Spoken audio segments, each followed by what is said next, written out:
November 22nd, 1997. Unconquered number 1 Florida State marched into Gainesville to wrap up the regular season against the number 10 Florida Gators. The Sunshine State rivals are each at the height of their powers under coaching legends Steve Spurrier and Bobby Bowden. The Gators are down, but they just dodged a knockout blow, stopping 2 runs inside the 5-yard line by FSU running back Travis Minor. Instead of punching it in on 4th down, Florida State opted for a field goal. Sebastian Janikowski's kick sailed through the uprights. He turned to the swamp and presented the crowd with a monstrosity of a leftover right Gator chomp.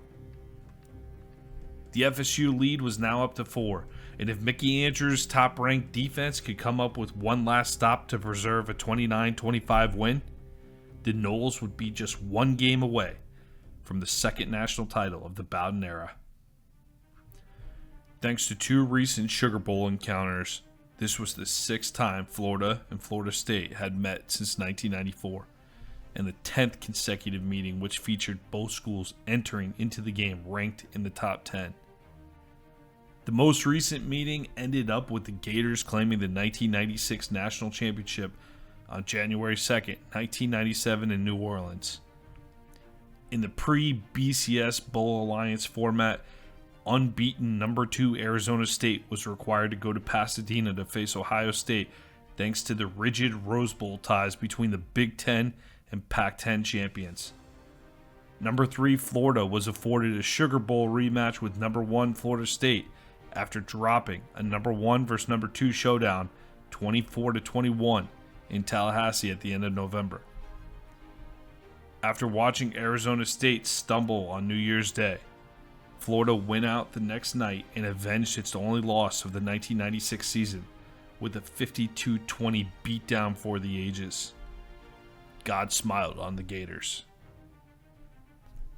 Despite losing Heisman Trophy winner Danny Warfel to the NFL draft, expectations remained high for Spurrier and the Gators heading into the 1997 season. Florida steamrolled its way to a 5-0 start out of the gate, securing a win over Peyton Manning and number 4 Tennessee.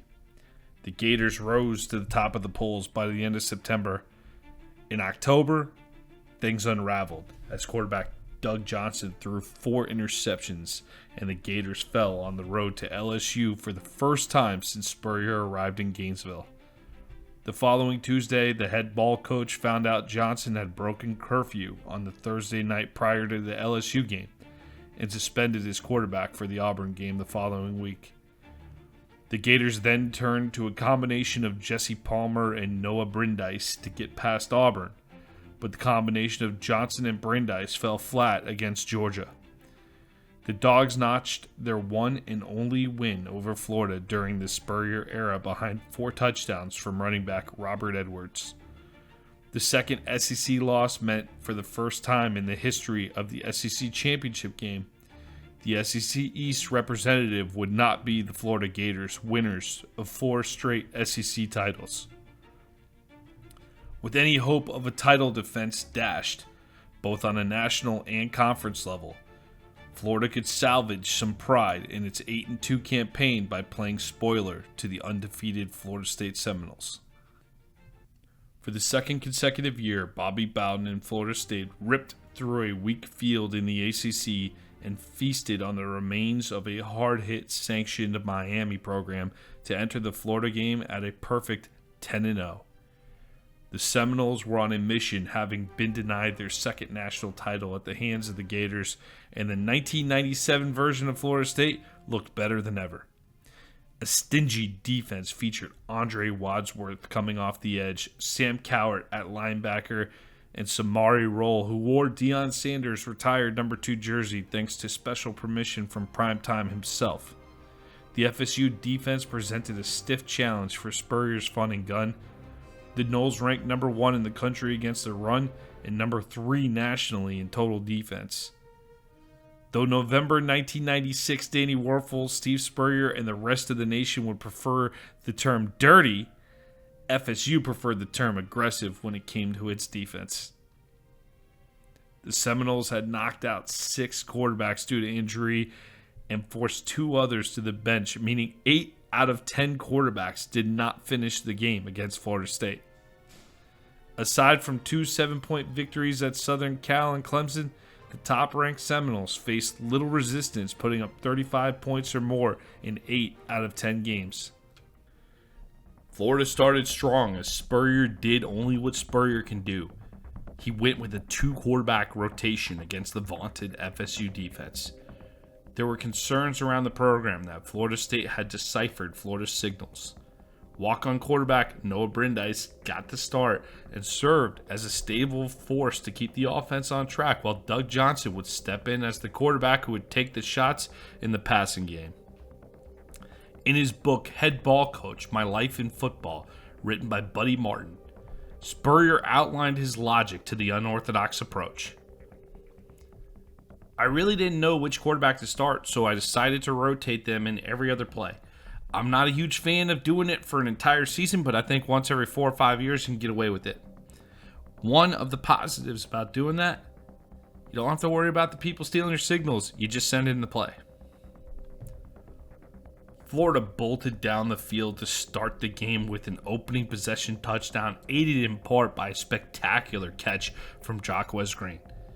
Any questions regarding the 2-quarterback system were put to rest. Fred Taylor found pay dirt for his first score of the day, and a missed extra point by Cooper Collins left the Gators with an early 6-0 advantage. In addition to rotating quarterbacks, Florida State would struggle to handle either Taylor or Green for the rest of the day.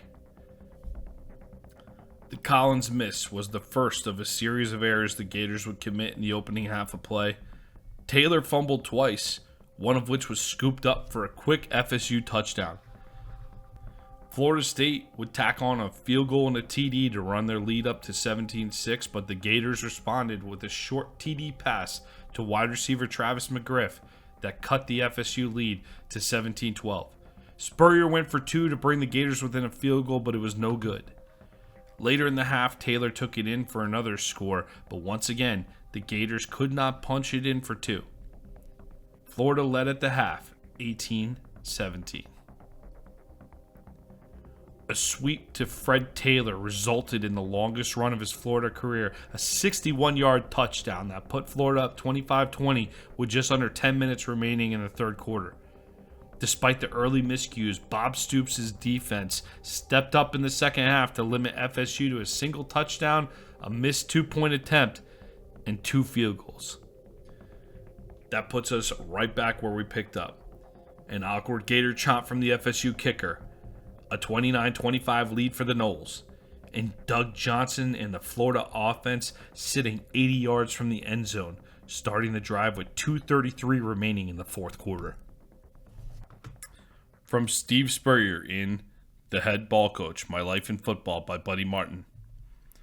We were hustling to get a play in, so Doug had 10 seconds on the play clock when he looked at Kwesi and signaled to curl and go. Doug loved to give him the curl and go signal, but most of the time it didn't work. We needed a big play. We caught corner Samari Roll biting on Kwesi's move, and Doug threw a beautiful strike to him. Lofts it deep. Green is behind the defense. Green beat Samari Roll in one-on-one coverage. Johnson lobbed up a beauty, and Green exploded for 63 yards, weaved his way through the Noles secondary across the length of the field until Tay Cody managed to wrangle him down at the FSU's 17-yard line. Oh, my! An electric swamp was treated to Florida's offensive line, clearing a massive hole to the left on a draw play. Taylor accelerated through, cut to his left, and raced down the sidelines until he was pushed out while diving for the pylon at the FSU 2-yard line. Taylor put the finishing touches on the next play, diving into the end zone to put the Gators on top. 80 yards in 3 plays. Green for 63, Taylor for the rest. For the second year in a row, the Gators were primed to stamp out any hope of a Florida State national championship. But while all the celebrating was going on, Sean McDonough cautioned that this drive was Perhaps too quick. He had a point. There was still a minute 50 left in the game. Thankfully, Cooper knocked the extra point through to put the exclamation point on Taylor's 4th touchdown of the day. Florida's defense forced Busby to scramble on first down. On second, Busby misfired nearly threw a pick into the Florida zone. On 3rd and 11 from the FSU 16, Busby dropped back, looked to the right, and tossed it into the arms of Florida linebacker Dwayne Thomas. Dwayne Thomas has picked it off, and the Gators have the ball, and they're bedlam on the Gators sideline. This place is an insane asylum in the swamp. Oh, my! Spurrier held his arms up triumphantly, and Brandeis trotted onto the field to kneel out the rest of the clock. 32-29 Florida, in the greatest game ever played in the swamp.